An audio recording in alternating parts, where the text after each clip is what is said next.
Hey, this is my Make a Vet Sweat fundraising video. So I didn't hear about Make a Vet Sweat until a couple of years ago when my wife registered for the bodybuilding show, and I was wondering what the heck MAVS was. And when I looked it up, I really agreed and loved with what they were doing. Um, it pisses me off what they're doing with the armed forces, just dealing with PTSD, drugging them up, and I agree with what Justin stands for and what they're doing, buying gym memberships, seeking alternate, healthier ways to deal with PTSD. So I love what they stand for, so it was easy to get behind it. So as far as my fundraising tips, I'm a chiropractor, so we came up with the idea of offering our initial examination in the office is normally $95, and we were selling it for $39 if people came in and did an exam, and we were going to donate the $39 to Make a Vet Sweat. So that had a lot of interest at the office. That was good for about, I think it was $3,900 that we got off of that. And it's funny, this year I went into the contest feeling cocky because I had won it last year, and I knew I could raise about $5,000-6,000 pretty easily again this year with the stuff that I did the previous year. So we did the contest, or sorry, we did the exam deal.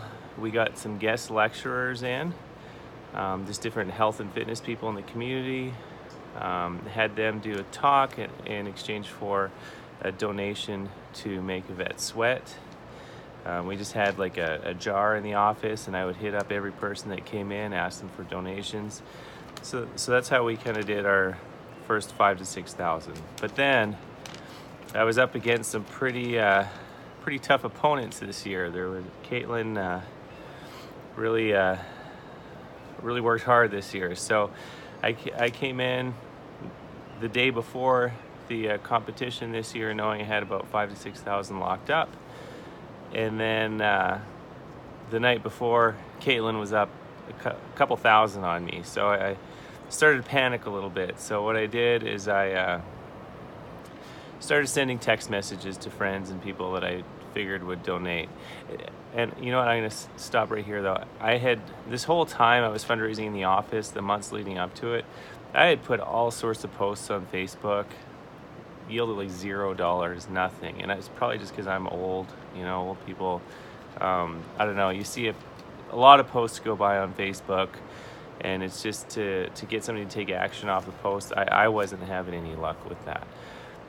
So the night before, I knew I was down, still wanted to win, just competitive type of person, I guess. So I started texting friends, people that I knew would most likely donate, believe in the cause.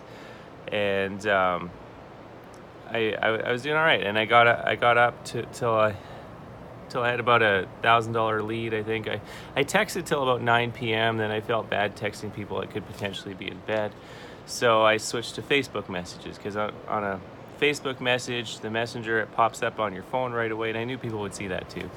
So I did the text till about 9 p.m. Then I texted at 11, and I was up about $1,000 by the time I went to bed. I think it was around 11. Around 2 a.m. I woke up a little. Thought I'd look over at the phone and see where the totals were at. And Caitlin was up on me by about 2,000. Then I panicked. I said, all right, I'm not going to cherry pick who I think will donate. Everybody, if you know me, you're getting a message. If you're on my cell phone, you're getting a message. My Facebook, you're getting a message. And I think one key thing with the messages was putting urgency in your message. So it was worded such that it said that I'm in a fundraising competition. I'm really close to winning. I just need a couple $100 more, because we battle back and forth. And I think putting that urgency on the message, and people, my wife's cousin in Michigan, she asked, well, how far behind are you? I said about 220, and she said, I've got this. I had people from across the country donating, even somebody from Canada donated.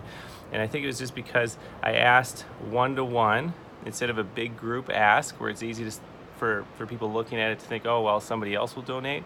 But if I was asking somebody specifically, I'm asking you, I have urgency, I'm close to winning, I need you. And I think with that urgency, the one-to-one ask was the key for me. And I had people I never knew I never dreamed would donating like $500, stuff you wouldn't even imagine. And I think because it's such a great cause, and they they could get behind it.